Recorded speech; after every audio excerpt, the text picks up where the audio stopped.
to talk about the SAT and ACT test and which one is really the better test for your student. Bobby, how are you doing today? Just great. Always happy to talk about this topic. I mean, I think it's something that every parent goes through, like not knowing the difference between these tests. Are you supposed to take both? Do you even need to take them? Whatever, right? How do I choose which one? Absolutely. So why don't we start with the SAT? Tell Absolutely. us everything we need to know about the SATs. Okay, so just a quick overview, right? And anything that, if you have more questions about this, Kristen and I are always happy to answer questions. Our websites are here on the bottom of the screen. So let's talk about the SAT. So many people think of the SAT as kind of the more traditional test or whatever, and that's really not true. The SAT and ACT are both basically completely interchangeable as tests you can take to go to school. And the SAT is connected with the PSAT, which you take in your junior year to determine whether you're going to become a National Merit Scholar. That's the only importance of the PSAT. You have to take the actual SAT in order to get a score to go to college, or the ACT. The SAT has two scores that are added together, the verbal score and the math score. So the math score comes from two separate math sections. One math section, you are not allowed to use the calculator. The other math section, you are allowed to use the calculator. And so when you put that together, a lot of students may be a little intimidated by not being allowed to use a calculator, right? The SAT is mostly covering Algebra 2 and geometry topics with some other categories. The other side of the test is the verbal score, which is split into two separate scores that are half each. One is reading, and the SAT reading test is 5 passages on history, science, and fiction. And one of those passages will always be something that's 100 or more years old.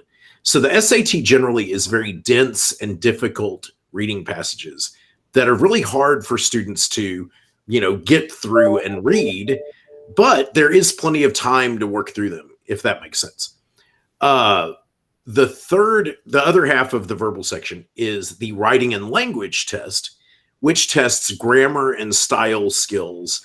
Effectively, it tests about 12 different rules of grammar and style. And so that can be a little difficult for students because generally they haven't talked about grammar rules since they were in elementary school or junior high. And so they're suddenly being asked about rules that they haven't thought about in a long time. But anyway, those two scores are combined. You get a verbal score from 200 to 800. You get a math score from 200 to 800.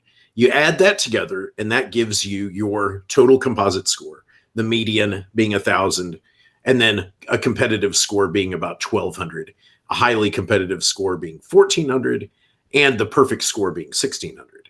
So basically, if you're 100 points worse at math or whatever, your score is 100 points lower than it would have been, if that makes sense. Mm-hmm. And that's the SAT in a nutshell. Okay, so what would be a determining factor for a family to say this would be a better test for my student to take? So a student who is very, very good at math, since math is half of the score on the SAT, right? And very comfortable with the math section, and also has good reading skills, in particular, carefully reading tricky questions and dense documents, right? Dense passages that are 100 years old, right? A student who is good at those things will do very well on the SAT. The SAT does have less time pressure. And so if a student tends to have a whole lot of test anxiety about time pressure, then the SAT might be a good choice to avoid that test anxiety. Yeah, and I know I can tell you for me particularly, that makes a big difference. Oh, for sure. At that time issue. So I could see how that'd be more comfortable for me personally. Yeah, so for sure. Okay. So let's talk about ACT. Okay, so the ACT and the SAT are fairly similar to each other. 6 years ago, the SAT changed its format to be very similar to the ACT. So some of the things I'm about to describe are going to be similar to what we just heard on the SAT. The ACT has 4 different sections: English, math, reading, and science. And those 4 scores are averaged together. So you get a score of 1 through 36 on each of the 4 sections, and you average those 4 scores together. So the most important thing about the ACT is that if you don't score as high in one section, you can score higher in other sections and average out the score. For instance, you could score, if you weren't so good at math, you could go and score a 33 in English, reading, and science, and a 28 on math or a 25 on math, and have a score of 32 or 31, which should be a highly competitive score equivalent to like a 1400 on the SAT. Whereas on the SAT, if your math score was lower, your score is just lower because they add together. So that's the biggest thing to think about on the ACT. The other big feature of the ACT is that it is much more time pressured than the SAT. It is overall an easier test than the SAT. But because of the time pressure, what happens to a lot of students the first time they take it is that they feel like they're doing very well and getting lots of questions right, and they suddenly discover that there are only 5 minutes left in the reading section or the science section, and they're only halfway through. And so then they just have to guess on the remaining questions. So with the ACT, you do have to deal with that time pressure. But then let's look at the actual structure of the test. It starts with English. The English test on the ACT is identical in strategy to the SAT writing and language test. It tests grammar and style rules. Basically, it tests those same 12 rules that the SAT tests on the writing and language section, maybe 1 or 2 more types of questions, but that's basically it. So the English and writing and language sections are not a differentiating factor at all. After English, you go to math. The math section on the ACT is one single section, and you are allowed to use your calculator the entire time. So a student who fears not having to do a section on the SAT without a calculator would be happier on the ACT because of the ability to use a calculator throughout. Also, the ACT math is a little bit more straightforward and covers a wider range of topics. It covers perhaps more of the, most recent things that a student might have learned. And so a student isn't having to have their test be entirely based on Algebra 2 and geometry. There are some other things, tested in there. Then after math, you've got reading and science. Both of these are very time pressured, but very straightforward tests, simply testing whether you can read a very simple piece of text. The reading test has 4 passages on it, each of which are written at mostly like an 8th grade reading level. They are very easy to read, but you just don't have that much time to answer the questions. Same thing with science. It gives you 6 or 7 science passages to work through. And all they're testing is whether you can go and look at the proper table or graph and look up the numbers and find the right number and connect things together correctly. So in effect, both the science test and the reading test are just straightforward. Can you quickly search for and find this information in these passages?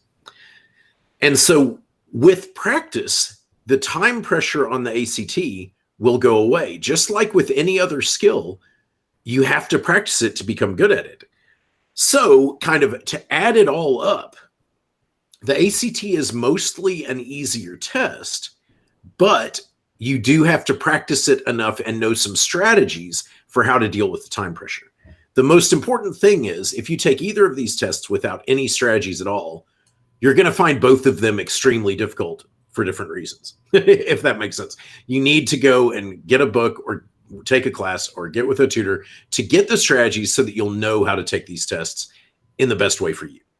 And I think a lot of confidence comes with that as well, that you can walk in and just feel like you've prepared, right? I remember that first time and only time I took my test, and it was scary. This was like a big deal. So absolutely. Practice is huge. Oh, absolutely. And, the thing is, most of test anxiety is not knowing what's going to be on the test being afraid of it, being worried that you'll run out of time. And as soon as you've taken enough tests to know, okay, it always has pretty much these same things on it, and I know how to deal with the time pressure, right, then confidence, goes up and the test anxiety goes away. And that's it. And so the idea is this is one piece of your college application process, right? Is go and get a score on the test that represents you and your GPA and your knowledge best, right? A score that represents you well.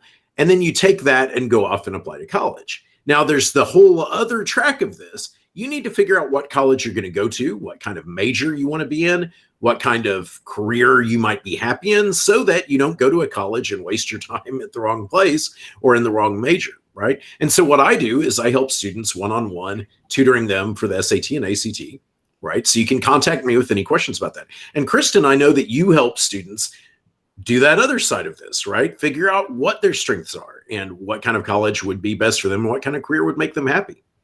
Absolutely, which you need to know that to really get into that right school, right? Absolutely. Yeah. And Bobby, I've got one last question for you on this. Sure. Typically, I know the students take the PSAT. I've heard you say before, go ahead, take an SAT, take an ACT test, see which one feels more comfortable to you. And then I know you've always offered up that parents then can reach out to you and just have a conversation around that piece of it as well, right? Absolutely. So yeah, the simplest thing to do is take a practice test of each one or pieces of it, right? And see which one feels better to you, right? And yeah, I am happy to send a practice test for the ACT or SAT to any parent who wants. Just contact me on my website, bobbyhoodonlinetutoring.com. There's a contact form. Feel free to just contact me and I'll be happy to send that out to you and talk to you about how I could help with tutoring if you'd like. Great. Thanks, Bobby. Absolutely. This is great.